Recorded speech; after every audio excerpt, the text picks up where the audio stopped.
Hello மக்களே, நம்மளோட கலீஸ் குட்டி ஸ்டோரி சேனலில் நீங்கள் பார்க்க போகிறது துபாய் சீரிஸ் தான் வந்து பார்க்க போகிறீங்க. துபாய்க்கு நான் எப்படி வந்தேன் அப்படிங்கிறது தான்.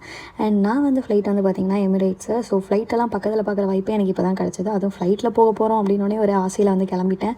போனோடனே நம்மளை வந்து வெல்கம் பண்ணி இங்கே போங்க உங்கள் சீட் இருக்குன்னாங்க. அப்படியே எட்டி ஒரு பிஸ்னஸ் கிளாஸையும் ஒரு வியூ விட்டுட்டு அப்புறமா நான் வந்து ஃப்ளைட்குள்ளே போயாச்சு. அதுக்கப்புறம் என்னோடய சீட்டை கண்டுபிடிச்சி உட்காந்தாச்சு. இப்போ ஃப்ளைட்குள்ளே போனேன், ஃப்ளைட் எப்படி இருக்குன்னு பார்த்தாச்சு, ஏர் ஹோஸ்டஸ்லாம் பார்த்தாச்சு. அதுக்கப்புறம் வந்து டேக் ஆஃப் ஆகிற டைமு. ஸோ வேறு லெவலில் இருந்தது. அப்படியே மேலே போகும்போது நம்மளோட சென்னை மாநகரமே வேறு லெவலில் தெரிஞ்சிச்சு. ரொம்ப ஹாப்பியாக என்ஜாய் பண்ணிவிட்டு சரி இவ்வளோ தூரம் வந்துட்டு ஃப்ளைட்டோட டாய்லெட் எப்படி இருக்குன்னு பார்த்துடலாம் அப்படின்னு அதையும் போய் ஒரு வீடியோ எடுத்துகிட்டு வந்துட்டேன். அதுக்கப்புறமா வந்ததுக்கப்புறம் சரி அன்டைம் ஆகிடுச்சு பார்த்தா ஃபுட்டு நமக்கு நான்வெஜ் தான். ஃபுட்டை பார்த்தோன்னே செம ஜாலியாகிடுச்சு.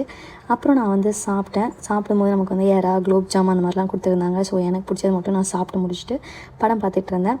இந்த படம்லாம் எப்படி நீ போட்ட அப்படின்னு கேட்கலாம். என் பக்கத்தில் ஒரு தமிழ் ஆள் இருந்தாங்க. ஸோ அவங்ககிட்ட கேட்டு போட்டுக்கிட்டேன். அப்புறம் பார்த்தா துபாய் வந்துருச்சு, நானும் வந்துட்டேன்.